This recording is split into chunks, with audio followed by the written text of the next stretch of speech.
3 or 4 weeks away from Big Ten Media Days, right into August camp, and then bam, the season will start on a Thursday night in Minnesota. So let's get set for Ohio State football and talk it up with the best. Right next to me is Tony Gerdeman, Buckeyes Scoop. We got Steve Hellwagon right below me, 247 Sports Bucknuts. And, of course, Kevin Noon joins us from Buckeye Grove on Arrivals. All right, guys. You guys have been camping for weeks and weeks and weeks now, doing that camp circuit.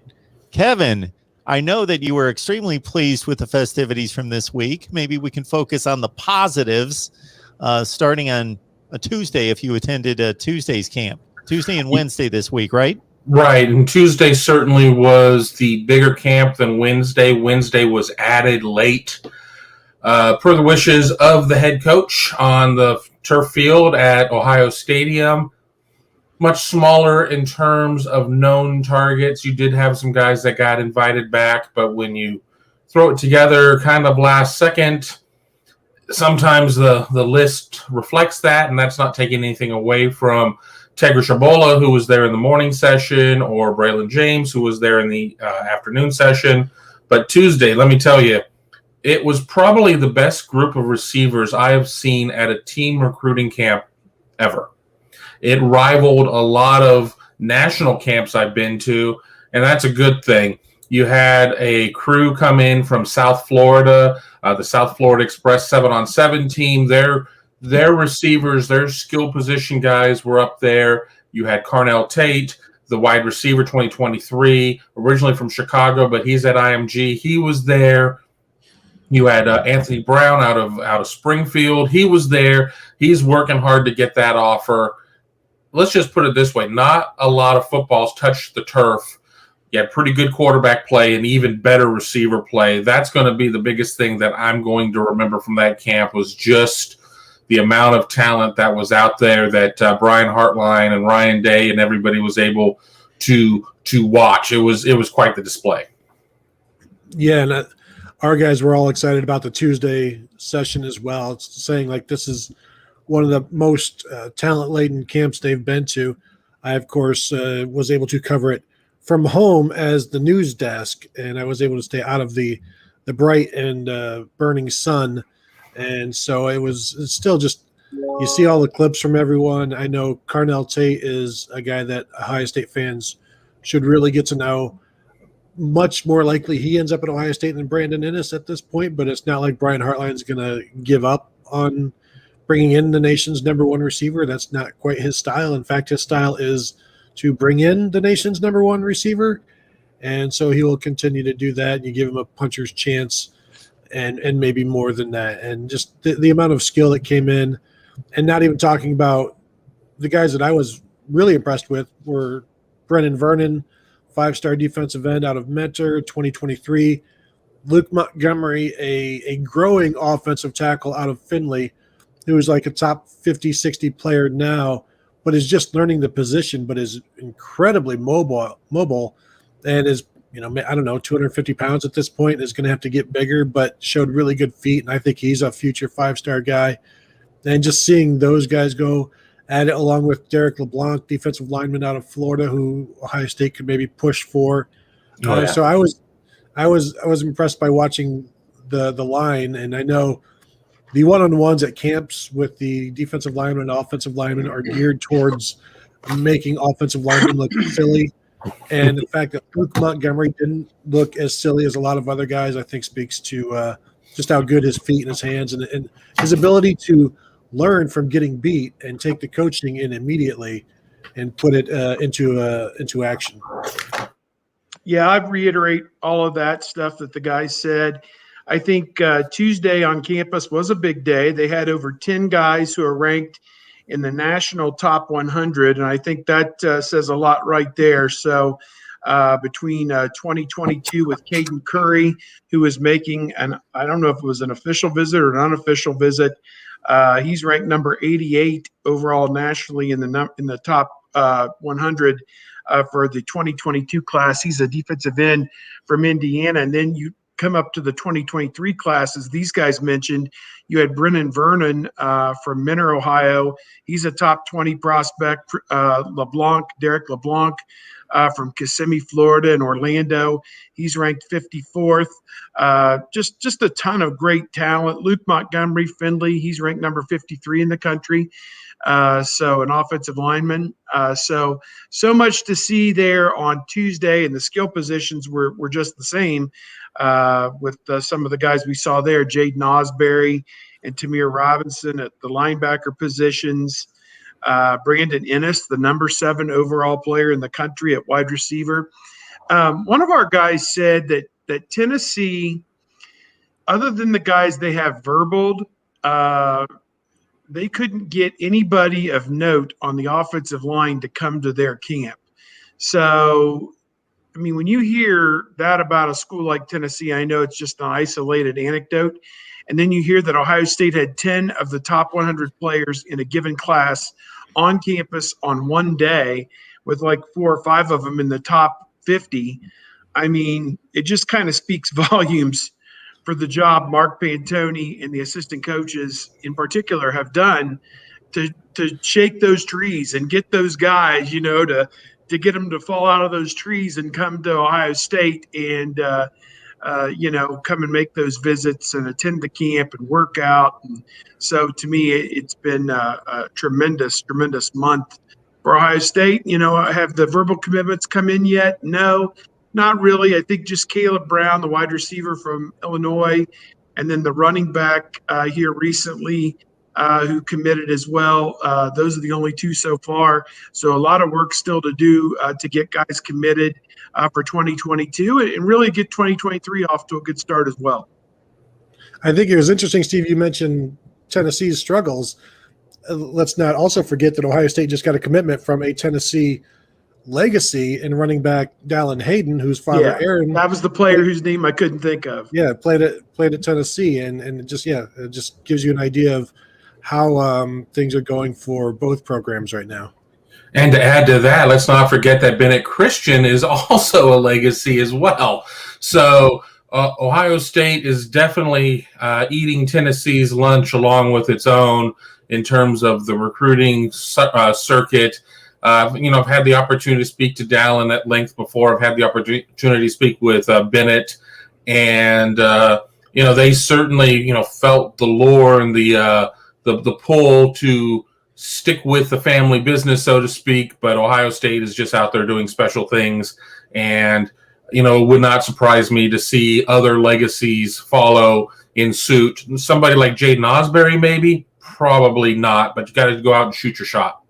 Reggie Cobb Jr., Carl Pickens Jr., Peyton Manning Peerless Jr. Price Jr. There you go. Yes. They should have Peerless Price the first time. Let me throw this out there, too, and I may not remember the full list of legacies that were Ohio State legacies that I saw. Ricky Dudley's son was at the camp. Michael Jenkins' son was at the camp, and then there was somebody off of the off the basketball side that had a kid there as well. But it was crazy. I saw Ricky Dudley from across the Woody Hayes facility. I'm like, my God, that's Ricky Dudley. And I went over and I talked to him for about 15 minutes. He's a year younger than me, so certainly overlapping times when we were both at Ohio State. And he told me he had not been back on campus really since the time he graduated, and just how much things had changed. I'm like, things have changed in 5 years, let alone in however the 30 years since you've been here. It's crazy. You tell him, whatever you do, don't go down High Street. You'll be destroyed. You'll collapse into a ball of tears. Yeah, Ricky, obviously, he was recruited to Ohio State, I want to say, by Gary Williams and Randy Ayers to play basketball, and maybe more Randy Ayers, I guess, and ended up, after 3 years of playing basketball, John Cooper and the guys got a hold of him over as a tight end, and he played 2 years of tight end at Ohio State and was eventually taken in the top 15 picks of the 1996 NFL draft, I think by the Oakland Raiders. He didn't have that great of that long of an NFL career, but he was a good player for a number of years. And we did see him at a bowl game. I want to say it was down in his native state of Texas. Yes. Maybe that USC bowl game a few years ago or whatever. He popped up there in the press box. So he's definitely kept tabs on the Buckeyes over the years. and was a great two-sport athlete for the Buckeyes, no question. 92 to 95, some football and some basketball. Steve has posted for people to in the live chat here to post questions, so I'm sure everyone's hopping to it right now. When Steve gets that directive, then everybody falls in line. All right. Again, I want to emphasize what we've got here every typically Wednesday, but with the camp circuit here this summer, it's been on Thursday. So thanks for being flexible, as everyone here has been very flexible and still making time for us. But I want to remind everybody out there that loves the Buckeyes and loves college football what we got here. Tony Gerdeman, Buckeye Scoop, Steve Hellwagon, Bucknuts, Kevin Noon, Buckeye Grove. They've got tons of stuff that they've got to do each and every day, and they make time for us to talk Ohio State football. So please show your appreciation. There's a number of ways to do that. Hit the like button, of course, but that helps my channel. So forget that. Do it anyway, but let's get on to contributions, because we've got a wealth of experience, insight, knowledge right here, and you can contribute in the Super Chat. And also, if you want to go and bypass YouTube, Venmo, PayPal, Cash App, just want you to do one thing: notate Ohio State, and I'll know where that's targeted. So keep that in mind. We want to keep this thing going. We're at 111 weeks. And again, we want to talk Ohio State football with these guys and make it worth their while. Let's go circle back to the Dallan Hayden commitment. Comes out of Tennessee.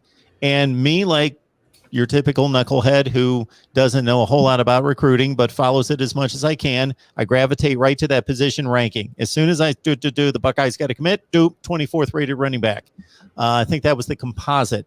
So your typical Ohio State fan, Kevin's not necessarily going to be excited about that. Why should they be excited about Aaron Hayden's son coming to Columbus? Well, if you go and look at Rivals, he's the 13th rated running back, and he's number 169 in the nation overall, regardless of position. 4-star recruit. We have him at 6 foot, buck 92, out of Memphis, Tennessee, Christian Brothers, which is one of the top producing schools down there in the Memphis area. I mean, he's just a super talented back. I mean, it's kind of crazy talking about kids today growing up idolizing, Zeke Elliott, because that only feels like 3 days ago to me or whatever. So it just goes to show just the difference in all of our timelines. With if you're 16 years old or 17 years old, a couple years back gets you to there. A couple years ago for me, I probably bought this shirt. So, he's I think he's probably out of a class of a lot of talented running backs. Was the one that Ohio State really had focused in on. And, you can sit there and look at guys like Gavin Sawchuk. You can look at guys like Nicholas Singleton, some other guys out there. But Dallan Hayden was the guy that they really thought that was going to complement the system. He's maybe not the big power back at just 192. I think he's going to play closer to 200, but he can certainly do a lot of the things that a Trevion Henderson can do. He can do a lot of the things that Evan Pryor can do. Just pop on his huddle tape and you'll see why Tony Alford really identified this guy early as somebody that he wanted to focus in on. And once again, it just goes to show that in a lot of instances, Ohio State's out there selecting, not necessarily recruiting. They're able to go out and kind of pick and choose who it is they want. And of course, with an offer system, I mean, you're never going to get a kid that you didn't offer in the first place, but there are very few programs out there that can just kind of pick and choose off of the menu and say, I'll take 2 of those and 1 of those and 3 of those and a box of those naked lady tees. I think he's an intriguing prospect, and he wants to be at Ohio State. So I think that's important. I think when you just took a guy with the caliber of Trevion Henderson and Pryor in the last class, that it may be difficult in this class to secure a number 1 ranked running back. So, that is what it is. They've got 5 or 6 running backs on scholarship, and, he's college ready. He's 195 pounds, very productive as a junior. can break long runs and has good burst and good acceleration. So those are the things that I think they're looking for. He did not shy away from contact as well, I think, in some of the tape that I'd seen, and has good elusiveness too. So, there are a lot of aspects to this, and if Tony Alford is sold on a running back, I think he's earned the right to shop for his own groceries, as the great Bill Parcells once said about why the coach should also be the GM.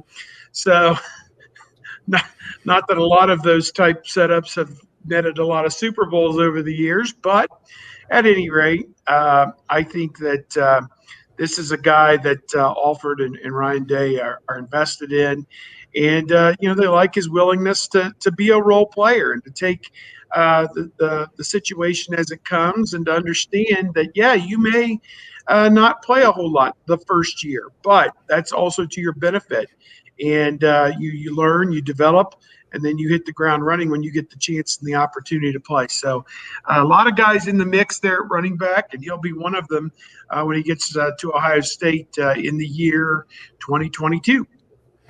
Yeah, I'll just quickly add, like, he may not be the fastest guy or the biggest guy or this or that, but he's what I like is when he's in traffic, he sees all of it. Very similar to what Trey Sermon was able to do once he gets past the line of scrimmage. And Trey Sermon was never the fastest or the biggest or the strongest, but when he was in the zone, he was the best. And we'll see what Dallin Hayden does. And like Steve said, just the fact that he's willing to follow the 2021 class. Not everybody is willing to do that. And so that tells you something about him as well.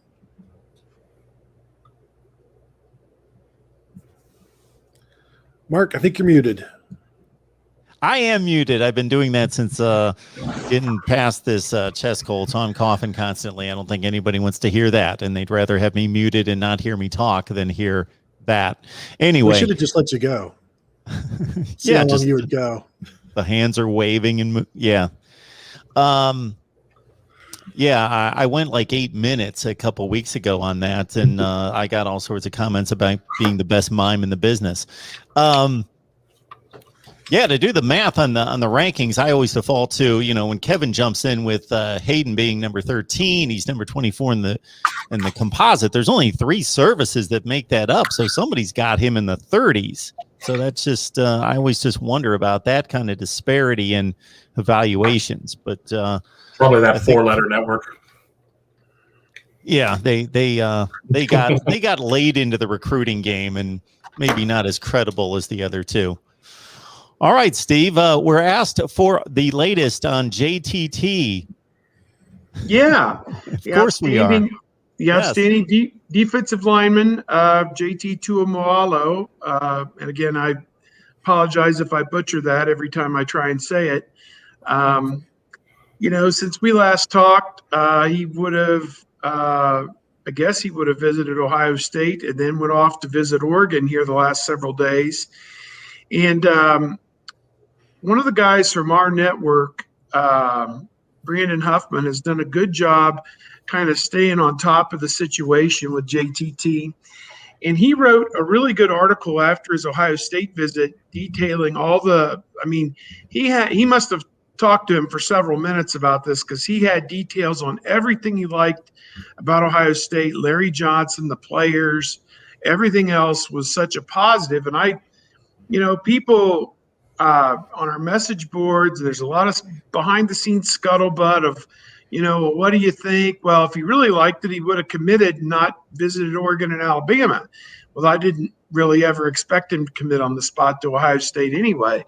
But to my way of thinking, I didn't read anything in the Ohio State story that led me to believe there was anything negative to where he would potentially not sign with Ohio State. So to me, that was a good sign, I thought. So let's start there, that Ohio State probably improved their position with their visit from JT Tuamoalo. He then flew to Colorado on a layover, maybe on United to Denver. Is that their hub? And then on to Eugene. We need to even know the airline that the kid flew. and then on to Eugene, Oregon for his next visit. And he said the trip was great. He met the assistant coach, Tim DeReeder, for the first time and had a chance to talk to him, interact with all the coaches there that he'd really only seen in Zoom and FaceTime. He was hosted on his trip by Noah Sewell, but spent a lot of time with a lot of the other players who were there. And again, first time he had a chance to meet a lot of these people there. The defensive line coach, Joe Salavea, was there as well, obviously. He's been his primary recruiter for the last couple of years. So he brings a lot of energy. So again, I think it was very, very typical. Says that Mario Cristobal, the head coach there, is a great guy, family-oriented, and also had a chance to speak with Dana Altman, the basketball coach. Some buzz that right now JT could consider playing football and basketball at the college level, and we all know, that is always discussed in the recruiting process, but it rarely followed through at the college level. Ricky Dudley, the guy that we mentioned earlier, notwithstanding, he was not recruited to play football at Ohio State. He was a football player recruited to play basketball, who after 3 years realized if he was going to get paid to do anything athletically, it was going to be as a football player and not as a basketball player. So JT, to me, I think has visions of being, a top 5 pick in the NFL draft in 3 years. So my guess is when push comes to shove, he might try basketball for 1 year, but football is probably going to win out, obviously, in the end for him. So he said Oregon's got a great plan in place for him. They have a vision. They know what they want to do. So, again, all the great things he said about Ohio State, he just said them again about Oregon. And now he's headed off to Alabama and Tuscaloosa this weekend for the last official visit. And then once that's done, within a few days, perhaps he will make his final decision. And, wherever it ends up, somebody's getting a great player, somebody who can impact the bottom line right now. Interesting question served up here by Mike 3883. It's something that ran through my mind in the days following the national championship game, just in regards to Ryan Day's phenomenal, the staff's phenomenal. But I sat there in the waning minutes of Ohio State's 4-touchdown loss to Alabama thinking, was this something similar to what we witnessed a couple of years ago with Bill Belichick on one sideline versus Sean McVay? And McVay is a great coach, great offensive mind, but did he just get schooled by the master? And is this Ryan Day, as an up-and-coming, emerging great coach, already great coach, possibly being schooled to a certain extent by Nick Saban? And could this be just a tremendous learning experience where he can look back at his preparation and how he brought his team into this game and could learn from that? What do you think, Tony? I don't know if it was a situation. I'm sure he's going to learn from it, but there are so many other factors in play that it's not a controlled environment, basically. I think of it as he's playing against Alabama. He's playing, poker against Alabama, but all of Ryan Day's cards on defense are turned, like the faces are facing up. Everybody knows what cards they have. Steve Sarkisian sees all of the cards and is able to play off of that. And yeah, they're playing the same sport, but they're doing it with different rules because Ohio State was so depleted because of COVID and just the youth and the secondary not being able to get them up to speed throughout the spring and the summer. And so I'm sure he's learned a lot, and that's why they're brought in some extra coaching analysts and more experienced guys, and bringing in more defensive backs and just trying to have more of what could have helped then does them no good back then. But I think you learn from that. You try to make the best of a terrible situation. And I think they felt worse after the loss to Clemson than they did after this one, because they gave that game against Clemson away. They really had no chance once Trey Sermon was out to keep up. And so I don't know how painful of a loss it is, even though to hear Kerry Combs talk about it, like they think about it constantly. And I think there's a lot of pain there because of you just got destroyed by Alabama. but it's not because of, we were this close. Like you were close in that you made it to the national championship game, but I don't know how many times out of 10 Ohio State wins that game. Maybe 0, probably. Yeah, it's the code over at the Woody to get in. Instead of being 41-14, is it now 52-24? I don't think they're going to obsess over that one as much. Don't get COVID. Don't have several players who you were counting on in the protocol and unable to go. Don't have your running back who's playing the best short stretch of football games, since Zeke Elliott had his stretch at the end of the 14 season.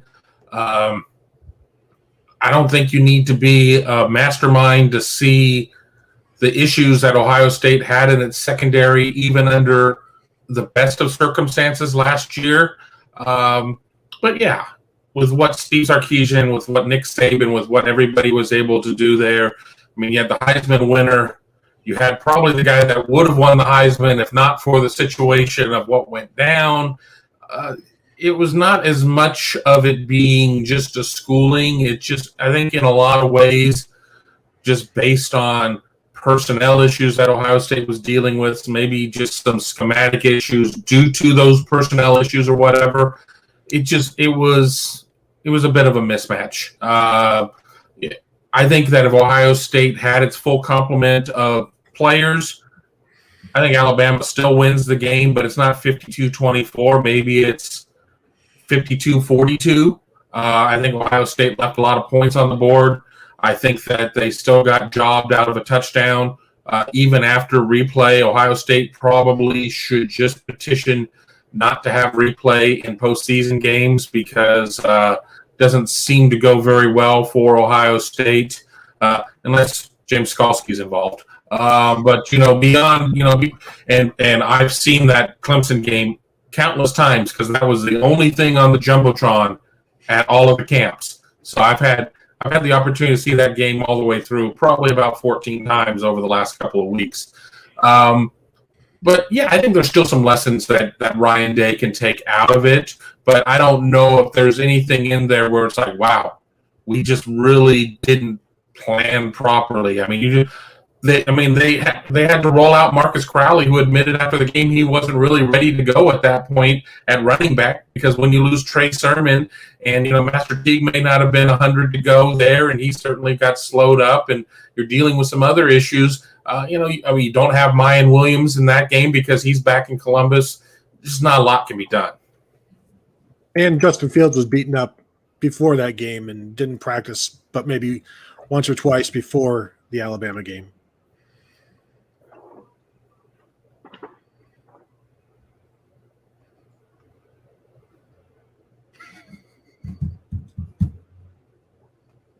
Don't tell him this time.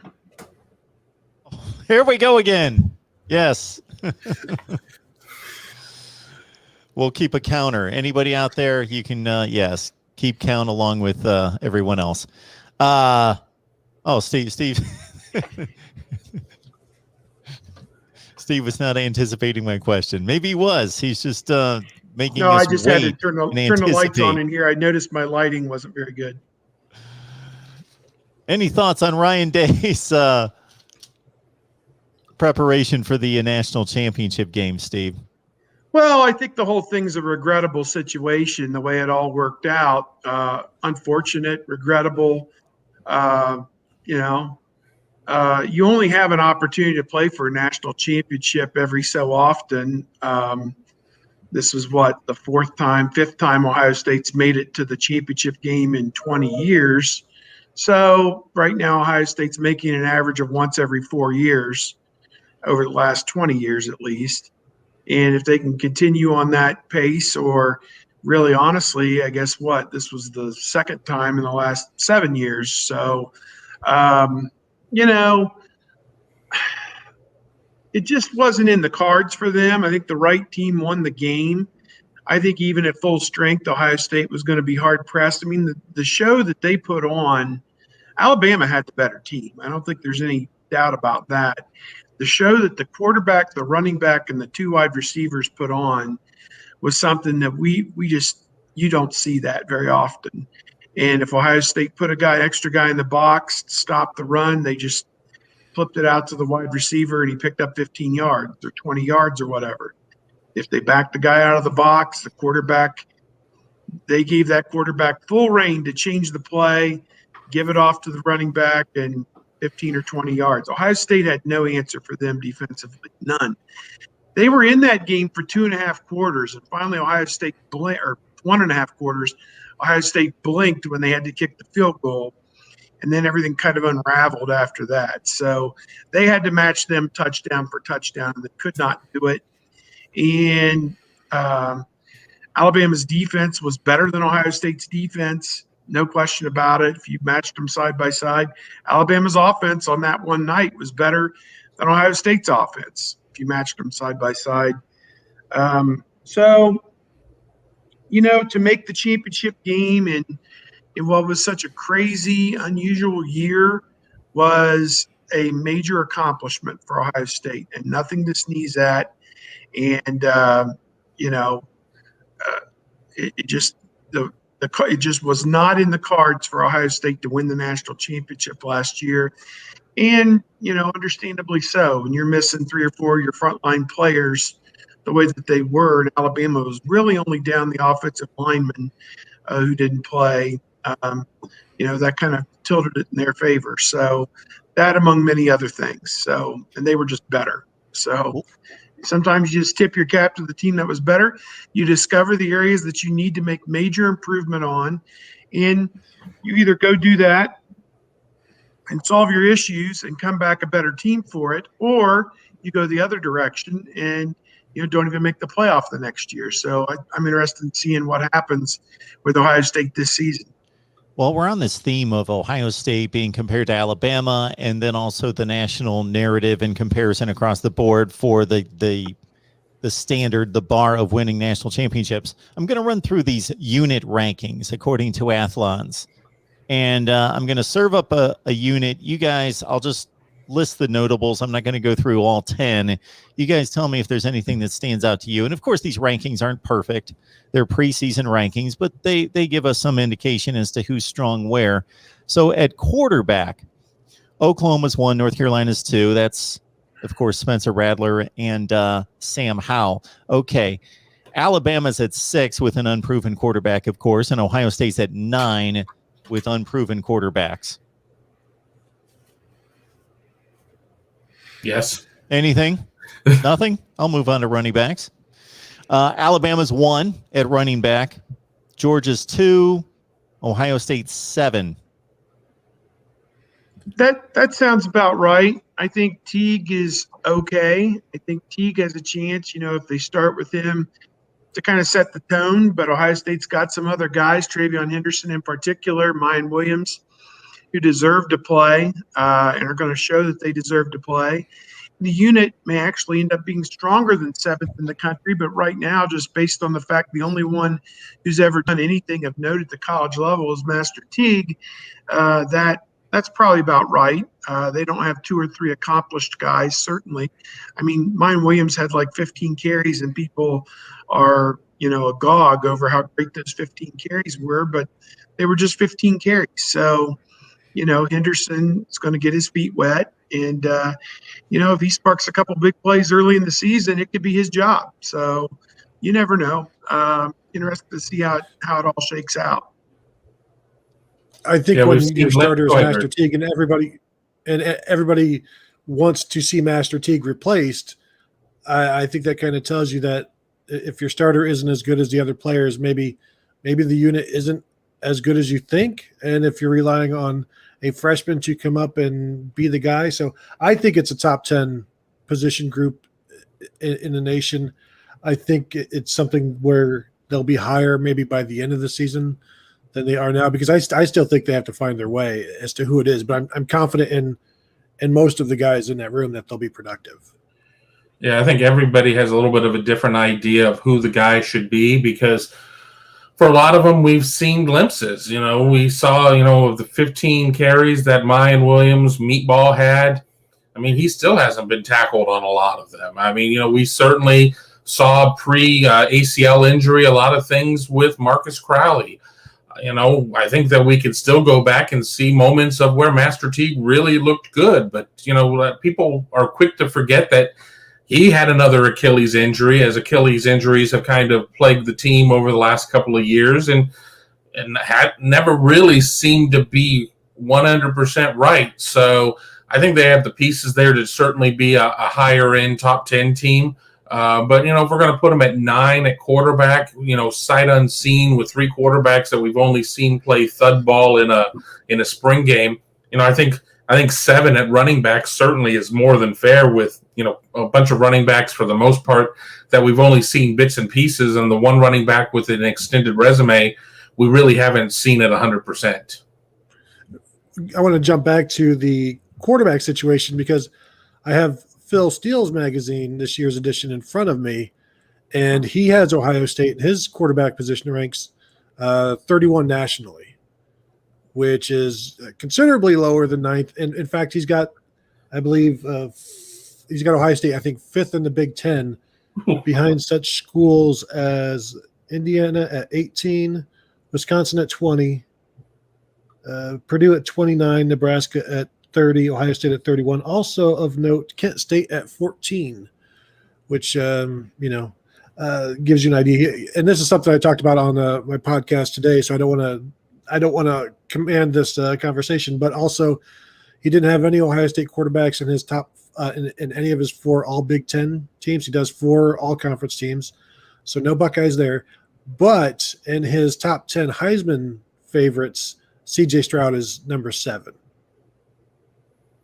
I just really have a hard time having Adrian Martinez at top anything other than interception machine. Really, I haven't necessarily seen it. I'm not ready to go into the rarefied Jack Cohn air with Adrian Martinez, but I have a tough time with that. McCaffrey transferred out. They completely had to turn that whole room over for the most part. I don't know who they're throwing to. I don't even know who they're I don't know. I'm not sure I know anybody on the Nebraska team. I mean, you could tell me Adrian Martinez still isn't on the Nebraska team, and I would believe you. I don't really know. It's Scott Frost, and that's kind of it. Oh, and Tyreek Johnson. Right. Kevin, there we go. You're talking like all he does is throw interceptions. He also fumbles. Well, you need something. We have country and bluegrass. We got country and western. We got both kinds of turnovers. Oh man! And I've got a Nebraska show. You tell Greg Peterson he can call me. I know Greg. You can tell me he can call me. I understand that. I don't think Adrian Martinez is too high in the interception machine, but we throw in the turnovers with the fumbles included. Yeah, he's like setting records there. So however you get him to turn it over, he's going to hand it to you a few times a game at least. Yeah, we'll not digress into Nebraska football because it's a bit of a mess. All right, at wide receiver, not surprisingly, Ohio State's at number 1, Alabama's 2, Nevada's at number 10. I'm sure we'll have a lengthy discussion on that. Nevada, they once had Trevor Inslee as a receiver back in the early 2000s, had over 2,000 yards receiving in a season. And the only reason I bring that up is because he was on my fantasy team and he was freaking awesome. So that's what I have to say about that. Sweet. All right. Yeah, the Buckeyes are loaded at wide receiver. No question there. Alabama's at number 2. All right. Offensive line. Ohio State at number 1, Alabama number 2, Georgia 3. Any issues in the interior offensive line, though? I got the players. They're going to have a great offensive line. It's just a matter. People get wrapped up in the names, and it's not about the names. It's about the quality of the play. And, Stu Rawa will sort through it. Kevin Wilson, Ryan Day, they'll put their heads together and come up with the best 5. You do want to see guys like DeJuan Jones rewarded, Paris Johnson rewarded for putting in the work.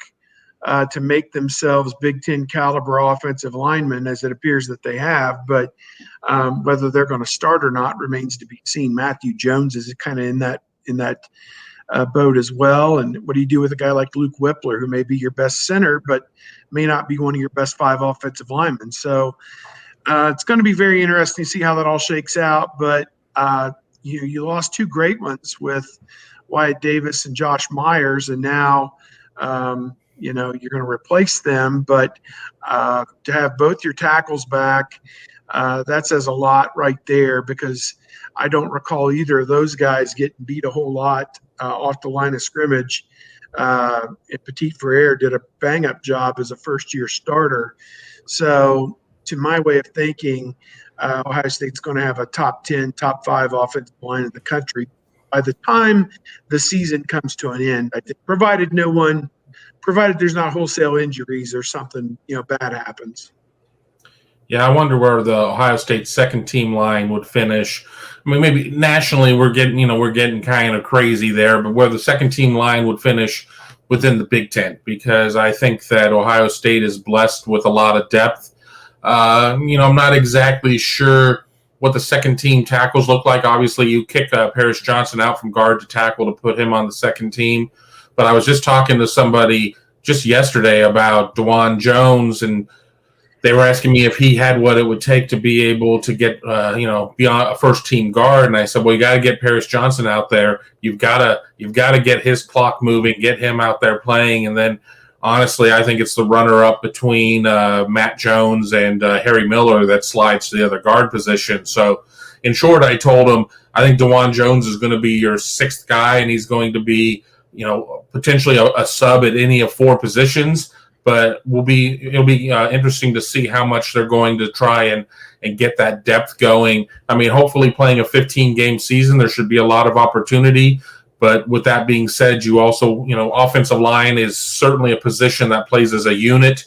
And I don't know how much upside there is really screwing up that chance to get cohesive, get together and play as a single acting unit. Yeah, I like DeJuan Jones as the utility tackle. I don't want him competing for a guard spot, because if he wins it, now who is your emergency? Who's your number 3 tackle? And because I'm assuming Paris Johnson's going to be in the lineup. And so you ask, who is the interior? The interior is going to be a 5-star Paris Johnson, a 5-star Harry Miller, and either the number 1 center in the 2018 class in Matt Jones, or the number 2 center in the 2021 or 2020 class in Luke Whippler. So it's like, who's going to take over? Just the guys who are supposed to, and the top recruits at their position in the nation. So yeah, I have no problem with this. And anytime you have the top bookend tackles in the nation, that's a really good place to start. At defensive line, Clemson 1, Ohio State 2, Georgia 3, Alabama 4. I think Ohio State's a little overrated there. I mean, yeah, I think they could. The production's not there. Where's the production's exactly, not where's there the production? And who, there's questions about what's going on at nose tackle. Just a lot of questions of you've been waiting for Tyreek Smith to do something. You've been waiting for Harrison. And sure, Jack Sawyer is going to be just the world's best, but he's still just a freshman. And not too long ago, Zach Harrison was going to be the world's best, and he may still be. But yeah, I'm not seeing the production there. I don't know what everybody else has right now, so maybe they're in the same boat as Ohio State, below the Georgia, the Alabama, the Texas A&M. Maybe they're in a similar boat, but Ohio State just has higher recruiting rankings. Yeah, I think a lot of it is name brand recognition might give them a little bit of a bump. I certainly think they have the potential with the pieces. Does somebody like Jack Sawyer get in there? Does the emergence of a freshman Jack Sawyer make the emergence of a junior Zach Harrison that much better because of where the focus goes? I certainly like some of the depth they have on the interior line, but was this going to be the year that Haskell Garrett, in coming back, is going to be able to be a disruptive force? How many times do we sit there and look at Ohio State defensive line and say, this is a defensive tackle driven team? If you do look at that, I guarantee you it's a team that's not putting up a lot of sacks generally. So, Yeah, maybe a little bit of name recognition there, giving Ohio State a bump. But I think if we fast forward this 14, 15 weeks from now, we can look back and say, no, Athlon was right. But, as of this point, probably a little high. I think people are 'cause excited. I expect Teron Vincent. Yeah, go ahead, Steve. Go ahead. I think Teron Vincent's going to be very.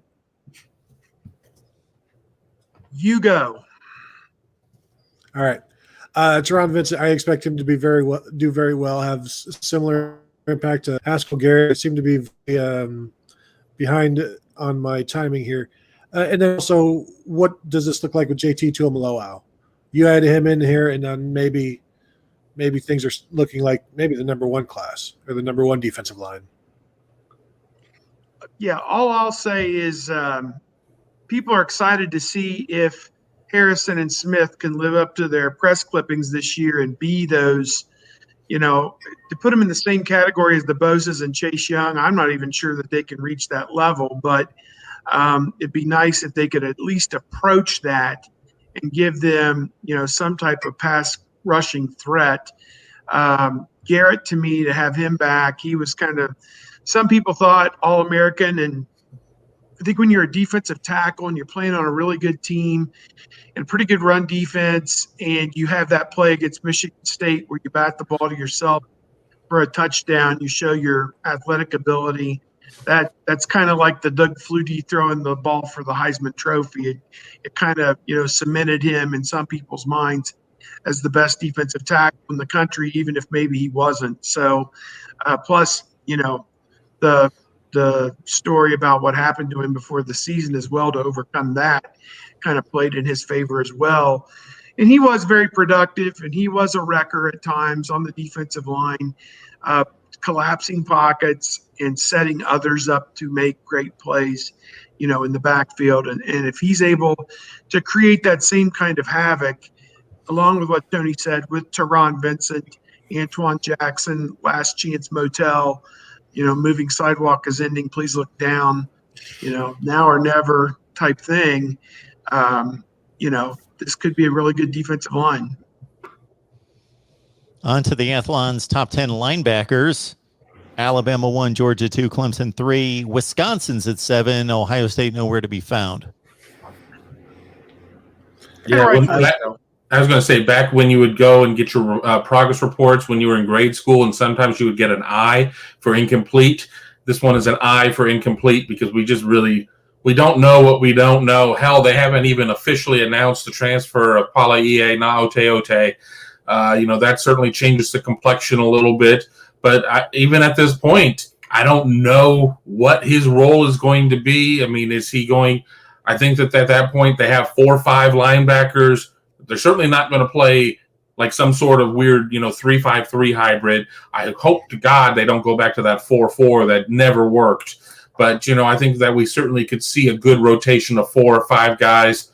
Whether or not EA is on the play a lot side of that or the super sub side of that remains to be seen. But I don't have enough information to have a real strong opinion there. Yeah. Phil Steele has the linebackers number 30 in the nation, by the way, which is about right. I mean, seems to make sense. Where does Phil Steele have the defensive backs rated? Which, of course, is a position that Ohio State has produced as well as anybody in the country over the past decade or two. Well, he's only got the top 64 secondaries listed, so no, they're at 19. 19. Okay. Oh, you're a funny guy, Gerd. You're a funny guy. Athlon's Bama 1, LSU 2, Clemson 3, and on down the line, Ohio State not in here. So what struck me about these positions, what we will call position units, I tried to say that the first time, is that in addition to Ohio State placing in those 5 units and not the linebackers and defensive backs, Wisconsin's the only one that showed up anywhere from the Big Ten in any of their top 10. I counted 6 from the Big Ten. That's Ohio State 5, Wisconsin 1, 23 from guess where?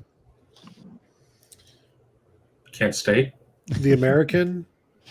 Yes, the mighty Sun American Belt? Conference. The SEC. Yeah. Yes. Oh, the same Michigan is, footprint as the Michigan Sun is Belt. back.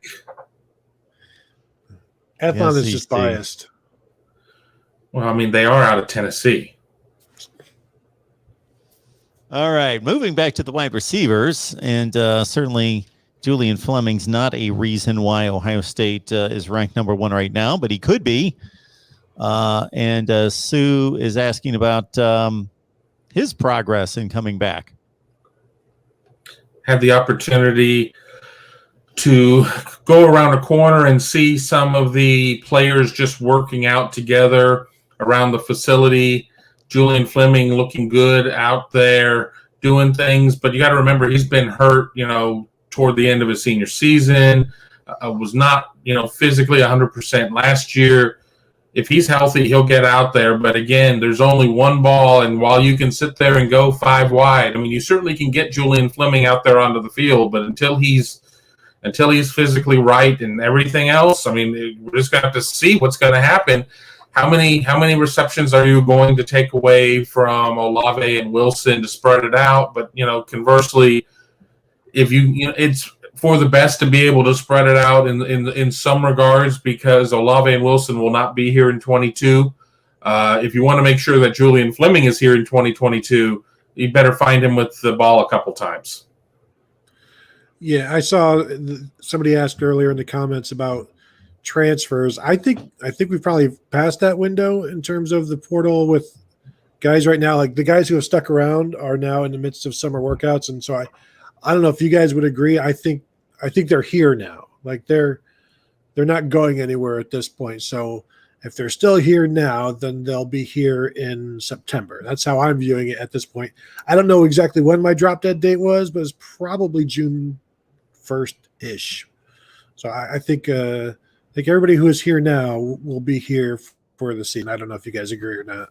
Yeah, you certainly want to set it up to the point of where you have enough time to learn a new system. I mean, and football is football to a certain extent. Teams have not really done a lot of install in terms of what they've done in spring, and they're certainly not doing any install over the summer because of you not working out with the position coaches or anything of that nature. But July 1, July 10, whatever, seems to be awfully late in the game to just go in and try and learn a new system. And I'm in before somebody says, well, JTT, the class of 2021, he's going to be getting in somewhere even later than that, even if he decides after this week. Different situation. So before we say goodbye for the week, of course, another big recruiting weekend starting on Friday. Any big highlights, any names to remember? What are the narratives out there? I guess I'll start with Kevin. As I'm rapidly looking up my visit list, I know that Shaheen Singletary, the 5-star defensive back out of Jacksonville, is taking his visit. Some people have some concern there just because he is not completely shut down the idea of maybe going and looking at a couple of other schools, even though he's completely done. I'm done. I just want to look at some other schools. You don't necessarily like seeing your 5-star defensive back going out and doing that, but that's going to be there. You have Cam Dewberry, the offensive tackle out of Houston. He'll be here. Eni White at linebacker, which is certainly a position of need. Chris McClellan, defensive tackle out of Oklahoma. I think he's somebody to keep an eye on just because I just have a feeling there. I just think that he's somebody that I definitely could see being part of this class. Goes to the same high school that produced Josh Proctor. And one other name, defensive end, Kenyatta Jackson, goes to the same school as commit Ryan Turner. I don't believe in package deals, but I think both of them could come to the same conclusion, and I could certainly see both of them in the same class. Shaheen Singletary raised some eyebrows. I took a visit to Georgia, and Miami and Florida have been both nosing around. He's from Jacksonville, Florida, Robert E. Lee High School, number 13 overall prospect, number 5 at cornerback, a big corner at 6'1". And this is the kind of player Ohio State needs if they want to get this defensive scheme back on track, a guy that is a lockdown cover corner, big corner, and can play that press man and, help you stop the opponent in this era of the big spread. One name I did hear Kevin mention, and I just saw something in passing, was something about the defensive lineman Gabriel Brownlow Dindy from Lakeland, Florida, number 6 overall player in the class, number 2 defensive line. And I didn't see the tenor of what was mentioned with his name. I just saw his name kind of flash across my peripheral vision. So I don't know if the visit is on or off for him this weekend or what's going on with that. But obviously a guy, top 10 player nationally. I didn't hear Kevin mention him. If that visit is still on, that would be huge. Markeith Williams, a safety from Florida, also maybe visiting as well. So, yeah, I'm of a mind. This is another big recruiting weekend. And people are like, where are the commitments? And I'm like, well, just be patient. We're making up for lost time. There was none of this for the previous 15 months. And yet there's no reason for anybody to jump in and make some grandiose announcement. They can't sign anywhere until the 3rd week of December. So, there's plenty of time. And some of these guys, may get back up for a game visit or something else here in the fall before they finalize what they're going to do. So just the process, just trust the process. They have the number 1 class right now in the composite from 24/7. And whether it's going to stay there or not, they're in on a ton of great players. Obviously, if they get 3 or 4 more national top 100 players to close this out, they're going to be right there. According to Bruce, Dindy taking a visit tomorrow. Don't know where that is, though. And I've seen some projections, just like is noted right here, saying Oklahoma's the team to beat. Yeah. All right. This is Ohio State Buckeyes Live. We come your way each and every week. Tony Gerdeman, Buckeye Scoop. Steve Hellwagon from Bucknuts. Kevin Noon from Buckeye Grove on Rivals. And before we leave, I want to make sure everyone knows where to find you guys. So we'll start with you, Tony. Yep, you can find me at buckeyescoop.com. You can find a podcast I host with Tom Orr. It's called the Buckeye Weekly Podcast on all of your platforms and on Twitter at Tony Gerdeman. I'm there for you. Kevin. Yeah, you can find me at buckeyegrove.com. You can find me on my podcast, the Buckeye Grove Instant Access podcast, or standing out at Port Columbus Airport doing a 40-minute tap dancing on live video waiting for JTT to show up. Pretty entertaining if you don't mind up the nostril shots on way too close camera phone. And, of course, you can find me on Twitter at Kevin_Noon.